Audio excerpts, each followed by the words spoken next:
പ്രിയമുള്ള സുഹൃത്തുക്കളെ, എല്ലാവർക്കും നമസ്കാരം. ഇൻഫോ മീഡിയ വ്ളോഗിൻ്റെ പുതിയൊരു വീഡിയോയിലേക്ക് എല്ലാവർക്കും സ്വാഗതം. സാമൂഹ്യ സുരക്ഷാ പെൻഷൻ, ക്ഷേമനിധി പെൻഷനൊക്കെ വാങ്ങുന്ന ആളുകൾക്ക് വളരെ സന്തോഷം നൽകുന്ന ഏറ്റവും പ്രധാനപ്പെട്ട പുതിയ അറിയിപ്പുകളാണ് ഇപ്പോൾ നമുക്ക് ലഭിക്കുന്നത്. എല്ലാവരും വീഡിയോ പൂർണ്ണമായും കാണുക, വീഡിയോ ലൈക്ക് ചെയ്യുക. ചാനൽ ആദ്യമായിട്ട് കാണുന്ന സുഹൃത്തുക്കൾ തീർച്ചയായിട്ടും നമ്മുടെ ചാനലൊന്ന് സബ്സ്ക്രൈബ് ചെയ്ത് വെക്കുക. ഫേസ്ബുക്ക് വഴി വീഡിയോ കാണുന്ന ആളുകൾ തീർച്ചയായിട്ടും നമ്മുടെ ഫേസ്ബുക്ക് പേജ് കൂടി ഒന്ന് ഫോളോ ചെയ്ത് വെക്കുക.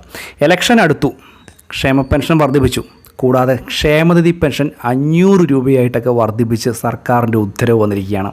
ഞെട്ടിക്കുന്ന അറിയിപ്പാണ്. കാരണം ഇലക്ഷനോടനുബന്ധിച്ച് പലതരത്തിലുള്ള വമ്പൻ പ്രഖ്യാപനങ്ങളും ഉണ്ടാകുമെന്ന് മുൻപ് തന്നെ നമ്മൾ ഈ ഒരു ചാനലിലൂടെ നിങ്ങൾക്ക് ഷെയർ ചെയ്തതാണ്. ഇതിൻ്റെ ഒരു പ്രാരംഭഘട്ടത്തിൽ തുടക്കത്തിൽ തന്നെ ക്ഷേമ പെൻഷൻ തുക 1600 രൂപയിൽ നിന്ന് 2000 രൂപയാക്കി ഉയർത്തി. ശേഷം ഈ ഒരു മുടക്കമില്ലാത്ത രീതിയിലേക്ക് തുകയുടെ വിതരണം, അതായത് കുടിശ്ശിക ഉണ്ടായിരുന്ന തുക മുഴുവൻ പൂർണ്ണമായിട്ടും വിതരണം ചെയ്ത് അവസാനിപ്പിച്ചു.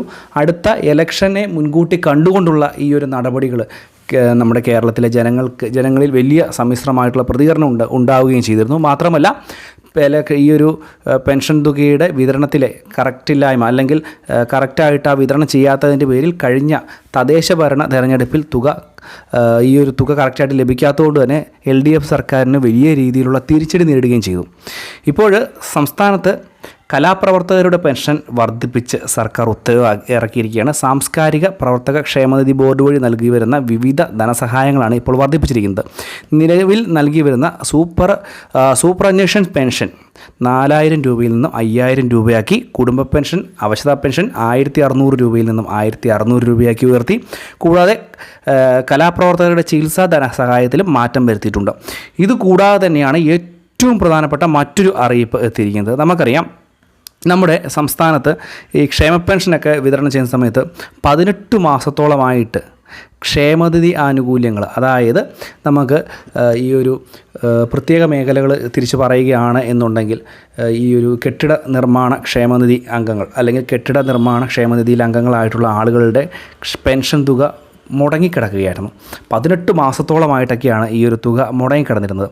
പക്ഷേ അവർക്ക് ഇപ്പോൾ വലിയ സന്തോഷം നൽകുന്ന അറിയിപ്പാണ്. ഏകദേശം 6 മാസത്തോളം തുക ഇപ്പോൾ സർക്കാർ ഉടനെ വിതരണം ചെയ്യുകയാണ്. ഇത് സംബന്ധിച്ചുള്ള പ്രഖ്യാപനങ്ങളൊക്കെ വന്നിരിക്കുകയാണ്. മുൻപ് തന്നെ ഞാൻ പറഞ്ഞിരുന്നു, ഈ ഒരു നടപടിക്രമങ്ങൾ ഉടനെ തന്നെ ഉണ്ടാകുമെന്നുള്ളൊരു കാര്യം. എന്തുതന്നെയായാലും വളരെ പെട്ടെന്ന് 6 മാസത്തെ തുകയുടെ വിതരണവുമായി ബന്ധപ്പെട്ട് ഇതിന് അനുവാദം നൽകിയിരിക്കുന്നു എന്നുള്ളതാണ് ഏറ്റവും പുതിയ അറിയിപ്പ് എത്തിയിരിക്കുന്നത്. അപ്പോൾ ഈ ഒരു മുൻപ് തന്നെ നമ്മൾ ഈ ഒരു കാര്യങ്ങൾ പറഞ്ഞിരുന്നു.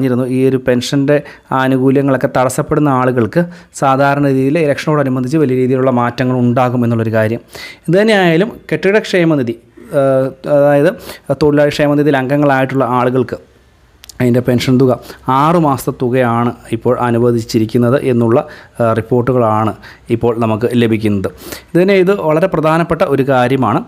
മുൻപ് തന്നെ ഇതുമായി ബന്ധപ്പെട്ട് വളരെയധികം ആളുകൾ നമ്മളോട് ചോദിച്ചിരുന്നു, എന്തെങ്കിലും ഒരു കാര്യങ്ങൾ ഇതുമായി ബന്ധപ്പെട്ട് ആയോ, അല്ലെങ്കിൽ എന്തെങ്കിലും ഉടനെ ഈ ഒരു ആനുകൂല്യം ലഭിക്കുമോ എന്നുള്ളത്. അപ്പോൾ ഇതുമായി ബന്ധപ്പെട്ട് വളരെ പ്രധാന അറിയിപ്പാണ് നമുക്ക് ഇപ്പോൾ ലഭിച്ചിരിക്കുന്നത്. എന്തുതന്നെയായാലും ഈ ഒരു കാര്യം മറ്റുള്ള ആളുകളിലേക്ക് കൂടി ഒന്ന് ഷെയർ ചെയ്തെത്തിക്കുക. വളരെ പ്രധാനപ്പെട്ട അറിയിപ്പാണ്. കൂടാതെ ക്ഷേമ പെൻഷൻ്റെ വിതരണം 20-ാം തീയതി കഴിയുമ്പോൾ തന്നെ വിതരണം ഉണ്ടാകുമെന്നുള്ളൊരു കാര്യം കൂടി ഒന്ന് പ്രത്യേകം മനസ്സിലാക്കുക.